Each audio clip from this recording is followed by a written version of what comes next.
Gus Dur itu orang pesantren. Yang kedua, Gus Dur itu tokoh NU. Yang ketiga, beliau keturunan ulama besar. Itu yang harus kita waspadai. Masalah tadi tentang pluralisme. Setahu saya, yang dimaksud plural oleh Gus Dur itu bukan pluralisme, tapi pluralitas.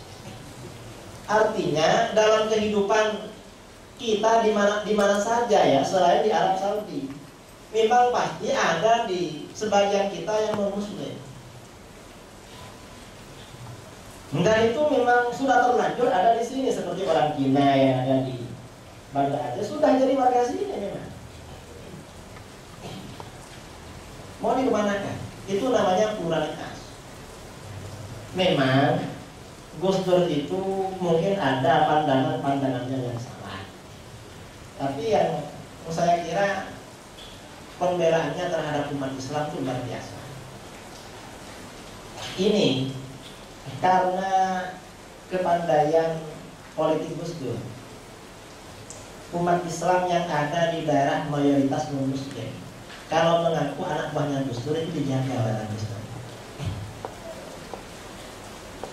Kita ini dibikin repot oleh orang-orang Wahabi. Begitu orang Wahabi ngebom di Bali, akhirnya dakwah Islam terhenti. Dulu itu kalau ada orang Hindu masuk Islam, itu dibiarkan oleh orang Bali. Dan ketika orang Ahlus Sunnah menggelar maulid, orang Hindu membantu. Tapi setelah Wahabi mengebom di Bali, kita ini ke Bali pakai KTP. Untungnya nggak pakai paspor. Saya pernah diundang Kapolda mau ceramah, KTP memang sudah mati, dapat 5 tahun. Ditakat. Untungnya yang undang Kapolda langsung ditelepon. Mau ceramah Islamnya ragu. Ditelepon, akhirnya yang ngurus KTP di pelabuhan itu didatangi polisi. Ini diundang Kapolda. Tak boleh ditangkap, harus berangkat.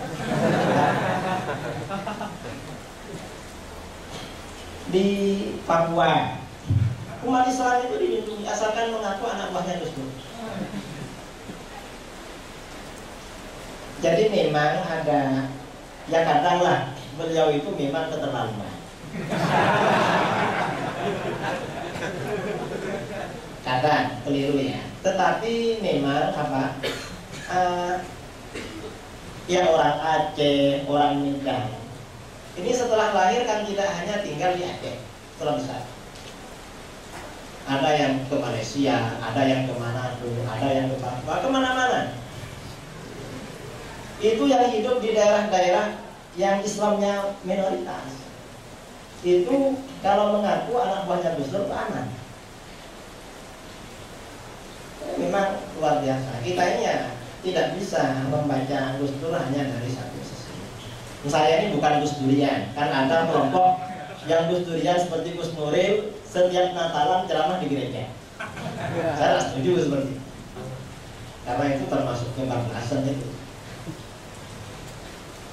Saya tidak setuju. Tapi ya kalau Gus Dur ini kita jelek-jelekan, nanti akhirnya tengku-tengku yang lain kena juga. Itu yang kita jaga. Jadi yang paling enak tidak dibicarakan.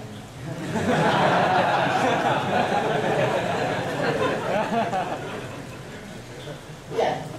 Ya puas.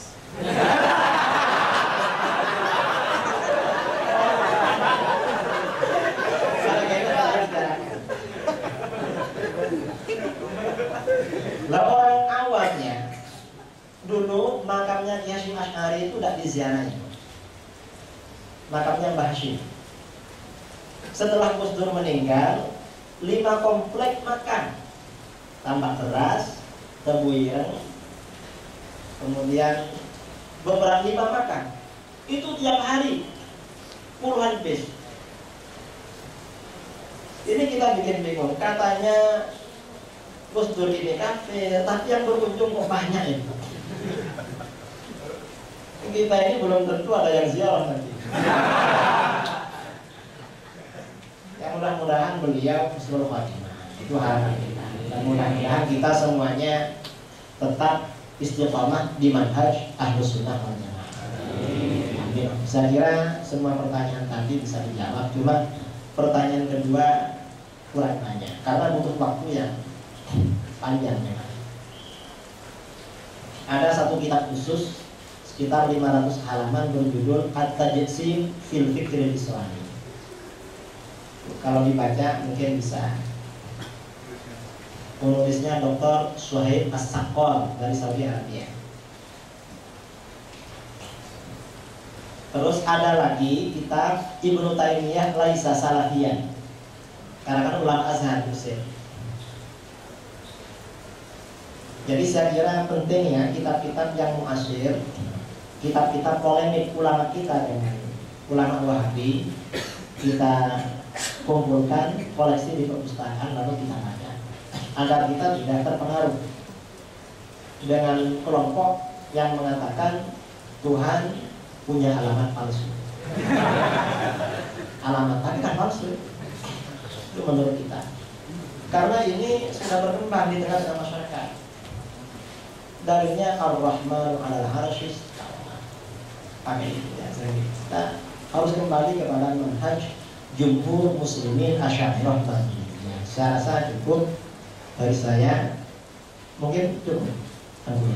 Dari saya, assalamualaikum warahmatullahi wabarakatuh.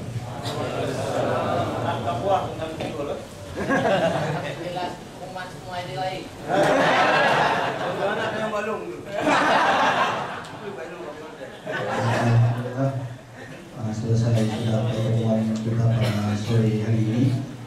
Karena keterbatasan waktu, maka bagi guru-guru kami yang masih ingin bertanya kepada Kiai, nanti insya Allah setelah Isya di bagian depan disediakan tempat khusus untuk Dewan Guru, masih juga diberikan kesempatan untuk bertanya kepada Kiai. Jadi untuk sore ini kita padai di sini. Lebih dan kurang mohon maaf. Wabillahi taufiq wal hidayah. Assalamualaikum warahmatullahi wabarakatuh.